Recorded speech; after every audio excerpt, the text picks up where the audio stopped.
Planning हो गया, organising हो गया, अब स्टाफिंग है। प्लानिंग कर लिया, ऑर्गेनाइज कर लिया कि वो कैसे कहाँ से फाइनेंस, मटेरियल, सभी चीजों को लेना है। अब आप क्या करेंगे, अब स्टाफिंग रिक्रूटमेंट तो करेंगे ना, भर्ती भी करेंगे, लोगों को एम्प्लॉय बुलाएंगे, तभी ना आप वर्क होगा। क्योंकि विदाउट एम्प्लॉय आपका कोई भी ऑर्गेनाइजेशन वर्क नहीं कर सकता है। आप अकेले कोई ऑर्गेनाइजेशन नहीं चला सकते हैं। आपको रिक्रूटमेंट करना पड़ेगा, भर्ती करना पड़ेगा, राइट पर्सन को, राइट क्वालिफाइड पर्सन को वहाँ पे आपको भर्ती करना पड़ेगा, जिसकी वजह से वो जॉब जो है वो अपना वेल फाइन तरीके से कर सके और ऑर्गेनाइजेशन में अचीव करें ऑर्गेनाइजेशन का जो भी गोल है। कुछ वर्ड्स मैंने यहाँ पे स्टाफिंग से रिलेटेड लिखा है। Right person for the right job. आप क्या करेंगे, फाइंड करेंगे right person for the right job. ये नहीं कि जो इंसान जिस चीज के लिए क्वालिफाई रख के आप दूसरी जगह रख दें। जैसे एचआर डिपार्टमेंट के लिए वो बहुत अच्छा क्वालिफाइड पर्सन है और आप उसको क्या करते हैं, फिनांस में डाल दिए या मार्केटिंग में डाल दिए। ये हमेशा याद रखना आपको कि जो आप रिकमेंड कर रहे हैं, भर्ती कर रहे हैं, वो अकॉर्डिंग टू द पर्सन के क्वालिफिकेशन के अकॉर्डिंग होना चाहिए, समझ में।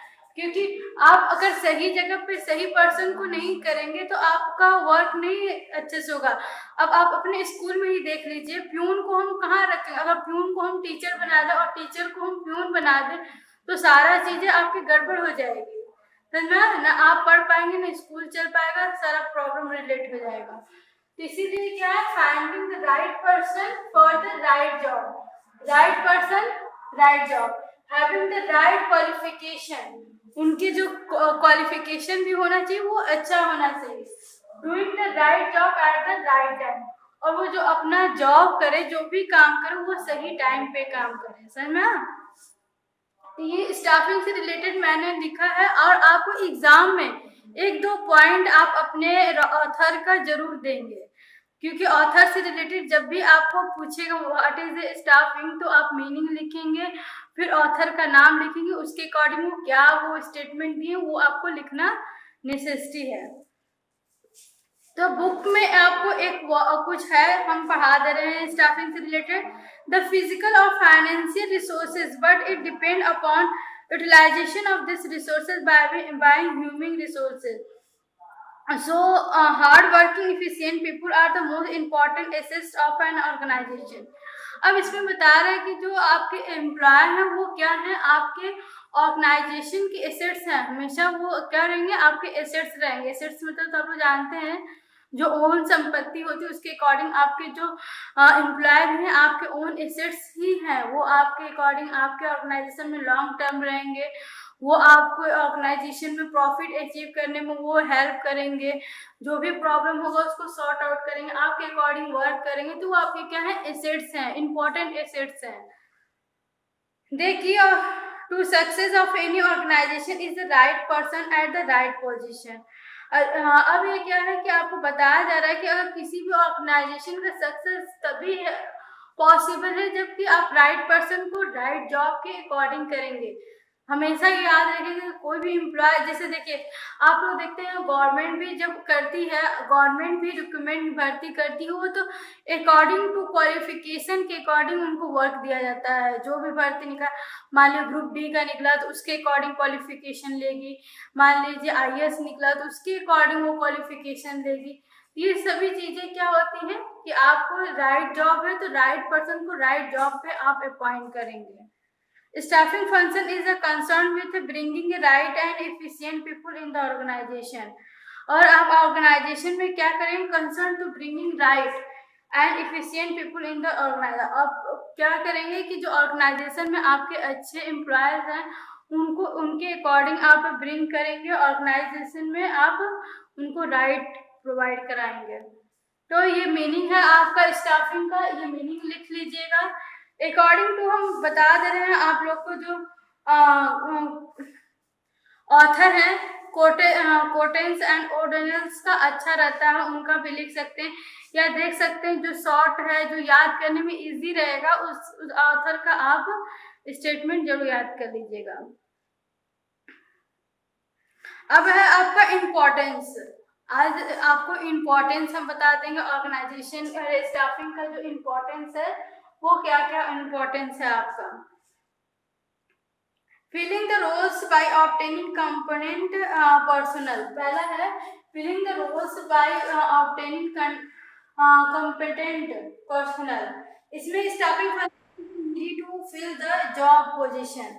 स्टाफिंग में क्या होता है कि आपको नीडी होते हैं, जॉब पोजीशन प्रोवाइड कराते हैं, जॉब पोजीशन आपको प्रोवाइड कराते हैं। There will be no use of a job position unless and until this are occupied by employ and it is through staffing function only that employee are appointed to fill the vacant job। अब इसमें क्या बता रहा है कि आप जब तक अपने रिक्रूटमेंट को भर्ती नहीं करेंगे तो आप उसके अकॉर्डिंग क्या करेंगे, वर्क नहीं कर पाएंगे, क्योंकि आपको एम्प्लॉय रखना बहुत ही जरूरी है। विदाउट एम्प्लॉय आप क्या करेंगे, वर्क नहीं कर पाएंगे। और आपको फीलिंग द रोल, आपके जो भी ऑर्गेनाइजेशन में रोल प्ले करते हैं वो एम्प्लॉय ही प्ले करते हैं, वो इम्पोर्टेंट रोल प्ले करते हैं ऑर्गेनाइजेशन में। नेक्स्ट है placing right person at the right job. आप जो भी प्लेस करेंगे, जो भी पर्सन को आप वहाँ पे रिक्रूटमेंट में भर्ती करेंगे तो राइट जॉब के अकॉर्डिंग, राइट पोजीशन के अकॉर्डिंग। पोजीशन हमेशा हम ये बात बता रहे हैं आपको बार बार कि आपके जो भी एम्प्लॉय आप अगर अपॉइंट कर रहे हैं तो उनका राइट पोजीशन होना चाहिए। वो जिस लायक है, जिस क्वालिफिकेशन के अकॉर्डिंग है, उनको उसी क्वालिफिकेशन के अकॉर्डिंग जॉब देना पड़ेगा।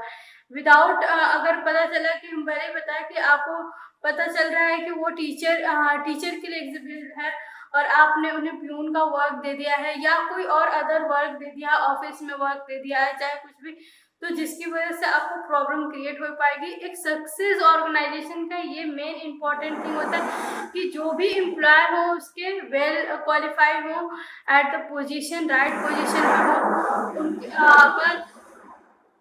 वो अच्छा मतलब टेक्निक यूज करते हैं और उनको आप लेबर में लगा देंगे तो प्रॉब्लम हो जाएगी।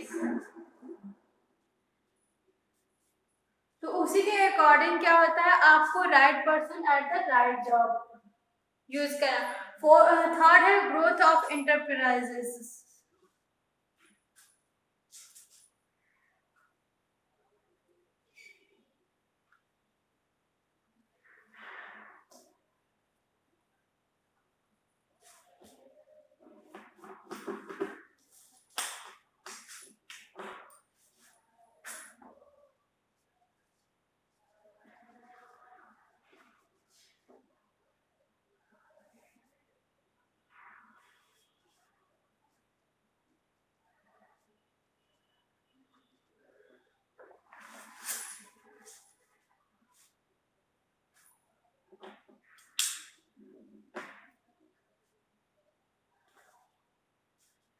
देखिए इसमें क्या कह रहा है कि by appointing efficient staff ensure continuous survival and growth of the enterprises.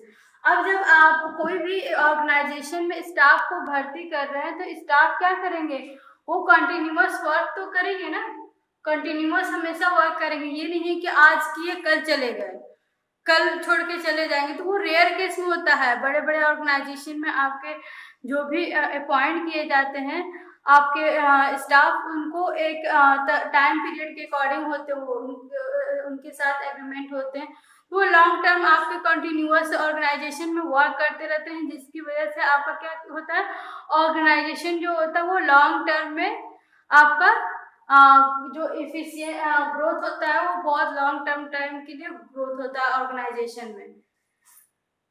Optimum utilisation of human resources.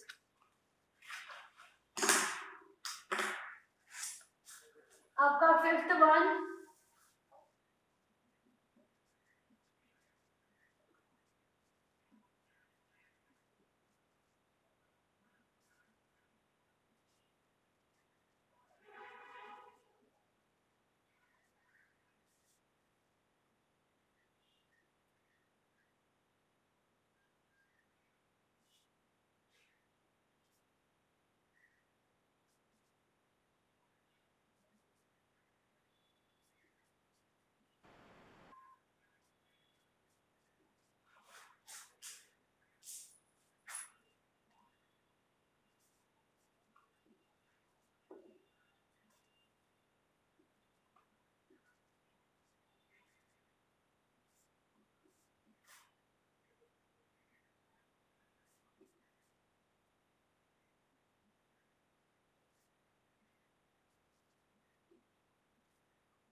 ये सारे पॉइंट आप लोग नोट कर लीजिएगा, क्योंकि इम्पोर्टेंस में पॉइंट पूछेगा तो 6-7 तो पॉइंट लिखना ही पड़ेगा आप लोग को। ये बुक में भी पॉइंट है, इसको आप नोट कर लीजिएगा पॉइंट्स को। तो नेक्स्ट है क्या, optimum utilisation of human resources. इसमें जो बताया जा रहा है आपको, तो the growth manpower planning and job analyse we can find out the numbers of employee and type of employee required in the organization, so there is no chance of overmanning and a shortage or underutilization of personnel। अब इसमें ये बताया जा रहा है कि आपको हर एक टाइप के एम्प्लॉय आपके ऑर्गेनाइजेशन में होते हैं, जिससे आपको प्रॉब्लम नहीं होगा, जिससे आपके जो टाइप्स ऑफ जो होते हैं एम्प्लॉय होते हैं वो हर जगह आपके अपॉइंट होते हैं।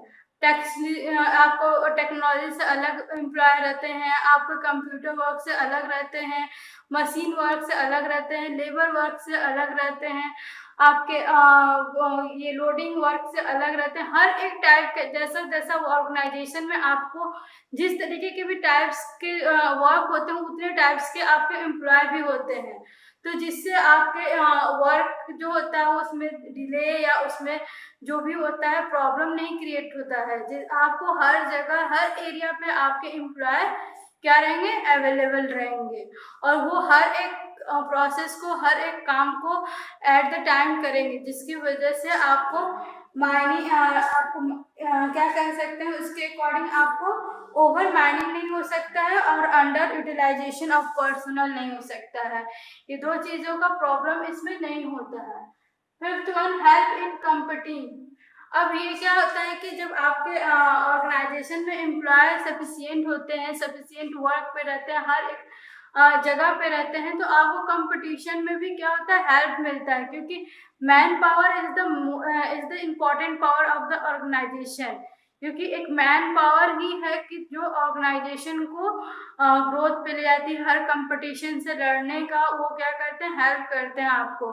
तो manpower is important in organisation, तो ये आपको क्या करते हैं, हेल्प इन कम्पीटिंग।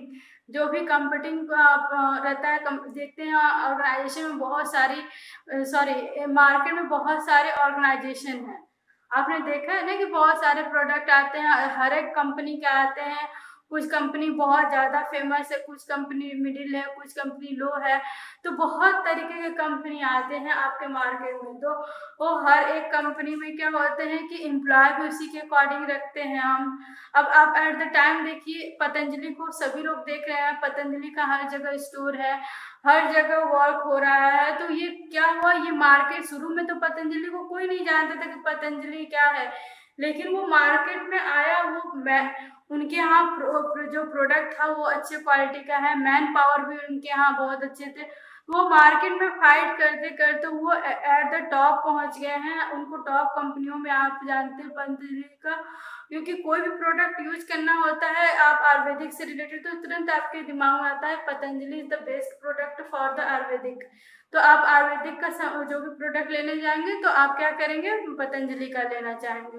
तो इसी तरह क्या होता है कि जब हमारे सारे ऑर्गेनाइजेशन प्लानिंग और स्टाफिंग भी हमारे उसी के अकॉर्डिंग होते हैं, तो हम ऑर्गेनाइजेशन को टॉप पे ले जाने में, मतलब कंपटीशन से भी हम हट सकते हैं, लड़ सकते हैं, उनके अकॉर्डिंग हम अपर में भी जा सकते हैं।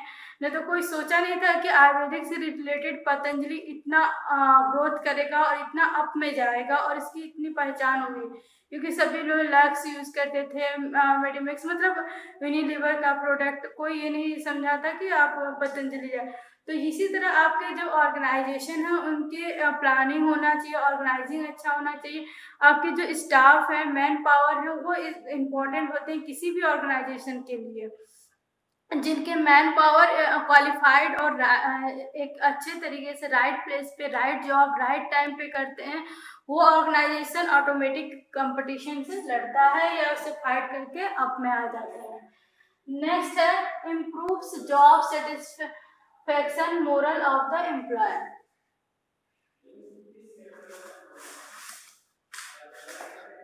Improves job satisfaction and moral of the employee. Staffing function does not end only with the appointment of employee।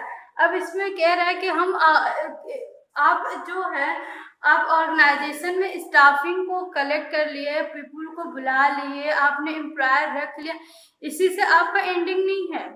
आपका एंड यही नहीं होता कि हमने एम्प्लॉय को भर्ती कर लिया, बस काम खत्म हो गया, जितना एम्प्लॉय आना था हमने बुला लिया और आप चुपचाप बैठ गए। यही मतलब आपका इसके आगे भी प्रोसेस है, उनको ट्रेनिंग प्रोवाइड करना, प्रमोशन करना, कंपटीशन etc, इनको सभी चीज़ों में कंपनसेशन करना, सॉरी कंपटीशन नहीं, कंपनसेशन करना, प्रमोट करना, ट्रेनिंग प्रोवाइड करना, ये भी आपका राइट है। क्योंकि ऑर्गेनाइजेशन में बहुत सारे ऐसे भी आपके एम्प्लॉय होते हैं कि जो वर्क के बारे में मतलब वो क्वालिफाई है उस वर्क के लिए, वो वर्क के अकॉर्डिंग उनकी क्वालिफिकेशन सही है, लेकिन उनको क्या होता है कि उस चीज के बारे में पता नहीं होता। देखते हैं हर एक जॉब में, हर एक फील्ड में ट्रेनिंग दी जाती है। कभी भी आप एम्प्लॉय को देखते होंगे, आप मिलिट्री में देखते होंगे या मेडिकल में देखते होंगे, इंजीनियरिंग में देखते होंगे या किसी भी फील्ड में देखिए या गवर्नमेंट जॉब में भी देखिए, तो पहले आपको ट्रेनिंग दी जाती है, क्योंकि एम्प्लॉय को पहले ट्रेन किया जाता है कि वर्क कैसे करना। रेलवे में भी आप देखते हैं जो ट्रेनें भी चलाते हैं तो उनको डायरेक्ट सुपर फास्ट चलाने के लिए ऐसे नहीं मिल जाता, वो बहुत ट्रेन होने के बाद जाके सुपर फास्ट ट्रेन चलाते हैं। या मेडिकल में ही देख ली, तुरंत आप डॉक्टर बने, MBBS पूरा अपने कोर्स को कंप्लीट किया तो आपको तुरंत सर्जरी के लिए नहीं आपको बुलाया, आप किसी के असिस्टेंट रहेंगे, वर्क करेंगे, धीरे धीरे सीखेंगे। उन आप जब तक अच्छे एक ट्रेन नहीं हो जाएंगे पर्सन, तब तक आपको 6 महीने 4 महीने का एक पीरियड रहता है, अब उसके पीरियड के अकॉर्डिंग आपको ट्रेनिंग दिया। आप लोग मिलिट्री में भी देखे होंगे कि आपको ट्रेनिंग दिया जाता है। ये सभी चीजें क्या होती है कि हमको भर्ती करने से ही नहीं मतलब है कि हमने एम्प्लॉय को बुला लिया, चलो एम्प्लॉय भर्ती कर लिया, अब हम अपना चुपचाप सोएंगे और अदर काम करेंगे, नहीं। आप उसके बाद भी आपके लिए है कि आप अपने स्टाफ को देखें कौन अवेलेबल है, वर्क कर पा रहा है, किसको सभी चीज़ों के बारे में नॉलेज है, जिसको नहीं नॉलेज है उसको हम क्या करेंगे, ट्रेनिंग देंगे, ट्रेनिंग प्रोवाइड करेंगे। फिर ट्रेनिंग के बाद उनको जॉब रिलेटेड देंगे, फिर वो जॉब अच्छा करेंगे तो प्रमोशन देंगे, कंपनसेशन देंगे, उनको मोटिवेट भी करेंगे, उनको उनके हर एक अचीवमेंट को हम अपने ऑर्गेनाइजेशन में बताएंगे। मतलब ये सभी चीज़ें आपको उसके बाद भी करनी है, समझना। Last one key to effectiveness of a other function. No other function of management can be carried out without efficient staffing function, because all the functions are performed by human being, and a human being join the organization by staffing function only. अब इसमें कह रहा है कि आपको जो human function है जो परफॉर्म है, सारे क्या करते हैं, ह्यूमन ही ज्वाइन करते हैं, being a join the organisation by staffing function only. जो भी ऑर्गेनाइजेशन में ह्यूमन बीइंग का वर्क है, जो भी ह्यूमन बीइंग के वर्क को करना है, वो क्या करते हैं, स्टाफिंग के फंक्शन के अकॉर्डिंग ही आपका ह्यूमन वर्क हो पाता है। क्योंकि ह्यूमन वर्क तो ह्यूमन ही कर पाएंगे ना, मशीन की जितनी वर्क है वो सिर्फ मशीन कर पाएगी आपकी, और अदर वर्क जो भी है वो आपके ह्यूमन ही कर पाएंगे। No other function of management can be carried without efficient staffing function, because all the functions are performed by human being, and human being join the organization by staffing function only. ये staffing के function के ही according आपके human being इसमें join हो सकते हैं, क्योंकि जो ह्यूमन बीइंग का वर्क है कि वो सिर्फ आपका ह्यूमन बीइंग ही कर सकता है, उसके अलावा कोई उसको नहीं कर सकता है। अब कुछ चीजें हैं आपके जो पॉइंट थोड़ा सा आपको बताया गया है इसमें, जो हम आपको थोड़ा सा पढ़ के बता दे रहे हैं, बुक में दिया है। इसमें है staffing and human resources management. Human resources management, इसको HRM भी बोलते हैं। Human resources management is the part of management process which develop and manage the human element of the enterprises. Consider their knowledge, skill, creativity, talent, and potential for a contributing toward organizational objective। जो इसमें बता रहा है आपको कि जो human के जो डेवलप्ड है, management which developed manage the human element consider with knowledge, skills और क्रिएटिविटी और talent contributing toward the organization objectives।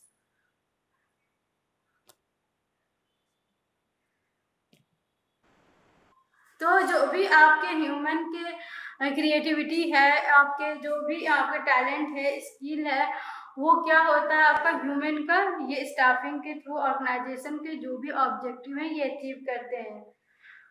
Human resources management involve determining the organization need of a human resource requirement, selecting and best employee, training, development, compensating and reward the employee। अब जो human resources जो है आपका management involve होता है organisation के need of human resources, जैसे requirement के through selection of the best employ, training देते हैं, डेवलपमेंट करते हैं, कंपनसेशन कर देते हैं, रिवार्ड देते हैं। ये सभी चीजें जो होते हैं आपके ह्यूमन रिसोर्सेज मैनेजमेंट के अकॉर्डिंग होता है।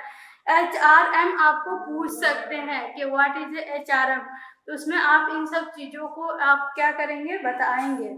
Small scale is the small organisation by every manager we call it is a staffing function by line manager, but when these function are performed at a large scale in a big organization, there is a needed to create a separate department called a human resources management department।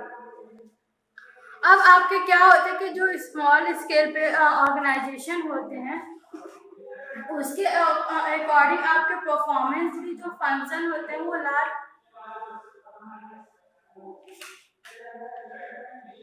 Large scale पे ही होते हैं, तो उसके according आपके function भी ज़्यादा होते हैं, क्योंकि लार्ज स्केल के ऑर्गेनाइजेशन है, आपके लार्ज स्केल पे ऑर्गेनाइजेशन वर्क कर रहे हैं, तो उसके अकॉर्डिंग आपके फंक्शन भी क्या होंगे, लार्ज स्केल पे ही होंगे। तो उसके अकॉर्डिंग ह्यूमन रिसोर्सेज जो होते हैं मैनेजमेंट, वो आपको रिक्वायरमेंट होते हैं। देखिए ह्यूमन रिसोर्सेज मैनेजमेंट के अकॉर्डिंग कुछ है पॉइंट्स है। पहला पॉइंट है ह्यूमन रिसोर्सेज प्लानिंग। ये थोड़ा सा आपको बुक में दिया है जानकारी के लिए कि HRM हम किसे बोलते हैं, तो उसके अकॉर्डिंग हम आपको थोड़ी सी इसके बारे में नॉलेज दे रहे हैं, और कुछ पॉइंट्स हैं जो आप मेन पॉइंट्स के अकॉर्डिंग लिख सकते हैं। Human resources planning, it means determine the number and type of person required to fill the vacant job position of an organisation. अब इसमें ह्यूमन रिसोर्सेज प्लानिंग में हम क्या करते हैं कि जो हमारा वैकेंट है, जो भी हमारे खाली स्थान है ह्यूमन के लिए, उसके अकॉर्डिंग हम उनको जॉब पे क्या करते हैं, भरते हैं, रिकमेंड करते हैं, भर्ती करते हैं, उसके अकॉर्डिंग हम उनको अपॉइंट करते हैं। Employing peoples, requirement, selection and placement of personnel. अब एम्प्लॉय पीपुल में इसमें क्या होता है, हम रिक्वायरमेंट इनको करते हैं, सिलेक्शन करते हैं, प्लेसमेंट देते हैं, और पर्सनल प्लेसमेंट तो आप सुने होंगे ना। प्लेसमेंट बहुत सारे कॉलेज में क्या होते हैं कि कंपनी आती है, प्लेसमेंट देती है, वहाँ पे एम्प्लॉयज़ को जॉब, मतलब जो भी स्टूडेंट होते हैं उनको जॉब मिलता है प्लेसमेंट के लिए, वो अपना फिलअप करते हैं फॉर्म, तो आती हैं अच्छी अच्छी कंपनियां अपना इंटरव्यू लेकर के उनको अपॉइंट करती है। Career growth, training and development of employ. अब कैरियर ग्रोथ कैसे है, एम्प्लॉयमेंट को हम ट्रेनिंग प्रोवाइड करते हैं, ट्रेनिंग के अकॉर्डिंग उनको क्या हो सकता है, उनके कैरियर का ग्राफ जो होता है वो अप होता है। किसी को भी आप ट्रेनिंग दीजिए, उसके रिलेटेड, उसको वर्क से रिलेटेड बहुत ट्रेनिंग प्रोवाइड करेंगे तो उनका ग्रोथ अच्छा होगा। Performance appraisals including feedback. अब इसमें अप्रेजल भी होते हैं, आपको क्या होता है परफॉर्मेंस अप्रेजल, इसमें आपको फीडबैक भी प्रोवाइड करना पड़ता है। फीडबैक प्रोवाइड करना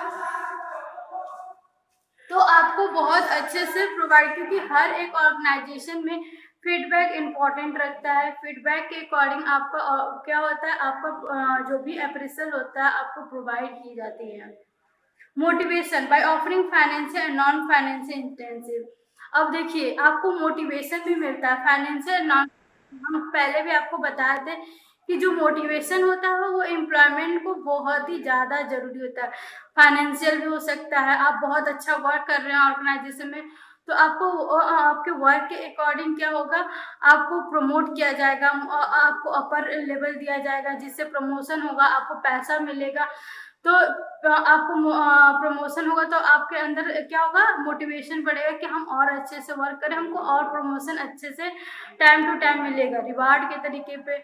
और नॉन फाइनेंशियल के अकॉर्डिंग क्या होता है कि ऑर्गेनाइजेशन क्या करेंगे, आपको नॉन फाइनेंशियल के अकॉर्डिंग कोई फंक्शन हो रहा है ऑर्गेनाइजेशन में तो आपको बुलाएंगे, आपके बारे में बताएंगे कि ये पर्सन के अकॉर्डिंग ही हमारा ऑर्गेनाइजेशन क्या किया है, अपने ऑब्जेक्टिव गोल को अचीव कर पाया है। तो ये नॉन फाइनेंशियल होता है।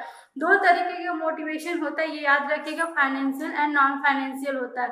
फाइनेंशियल में होता है कि हम प्रमोशन दे करके, उनको कुछ बोनस दे करके हम उनको मोटिवेट करते हैं। और नॉन फाइनेंशियल में क्या होता है कि हम उनको रिवार्ड दे देते हैं, हम फंक्शन ऑर्गेनाइज करते हैं वहाँ रिवार्ड देते हैं, उनके बारे में बताते हैं इन्होंने इस तरीके से अपना अचीव किया है हमारे ऑर्गेनाइजेशन का गोल, ये इनका परफॉर्मेंस यहाँ बहुत अच्छा था, क्लैपिंग करेंगे। तो ये नॉन फाइनेंशियल आपके compensation or remuneration of employee keeping in mind their qualification and other factor, providing social securities and welfare of people, review and audit of personal policies and procedures। इसमें compensation के बारे में बताया कि जो remuneration है employ keeping in the mind their qualification and other factor. Remuneration के according जो होता है वो क्या करते हैं, एम्प्लॉय माइंड में सेटअप करते हैं कि क्वालिफाइड दैट फैक्टर जो होते हैं उनको रेम्यूरेशन जो होते हैं कंपनसेशन उनको प्रोवाइड की जाती है, मिलती है। अब है प्रोवाइडिंग सोशल सिक्योरिटीज, आपको प्रोवाइड किया जाता है, सोशल सिक्योरिटीज भी आपको प्रोवाइड किया जाता है। वेलफेयर ऑफ पीपुल, पीपुल के वेलफेयर के बारे में हम सोचते हैं। कुछ जगह पे देखते हैं ऑर्गेनाइजेशन आपको क्या करता है कि आपको सोशल में आपके जो वेलफेयर के अकॉर्डिंग बातें की जाती है कि हमारे जो एम्प्लॉय हैं उनके भी जो क्या बोलते हैं कि आपके उनके भी इम्प्रूव हो, एम्प्लॉय के हमारे भी इम्प्रूव हो, उनके बारे में भी हम उनके वेलफेयर, उनकी अच्छाइयों के बारे में सोचते हैं। तो ये सभी चीज़ें पॉइंट आपके स्टाफिंग मेन आपका पॉइंट ओवरऑल किस पे है, ये स्टाफिंग पे है आपका। ओवरऑल किस पे रहता है, जो भी आपके एम्प्लॉय हैं उन पे आपका ये फोकस रहेगा। ये जो टॉपिक रहेगा स्टाफिंग, कैसे रिक्रूटमेंट करते हैं, कैसे एम्प्लॉयज़ को हम भर्ती करते हैं और कैसे एम्प्लॉय को ट्रेनिंग देते हैं, प्रमोशन प्रोसेस भी है इसमें। तो ये सभी चीज़ें आपका ओवरऑल फोकस जो भी रहेगा वो एम्प्लॉय पे रहेगा। ये आपको अब तक पॉइंट्स जो भी हैं स्टाफिंग से रिलेटेड वो समझ में आ गया होगा। स्टाफिंग का मीनिंग लिखिएगा, एक जो भी ऑथर होगा उससे रिलेटेड आप एक स्टेटमेंट दीजिएगा, इम्पोर्टेंस में पूछेगा तो 6-7 पॉइंट बता दीजिएगा। और इस चैप्टर से रिलेटेड हम बता देंगे कौन सा जो टॉपिक है वो आपके एग्जाम में नहीं आएगा। ठीक है, thank you, have a nice day.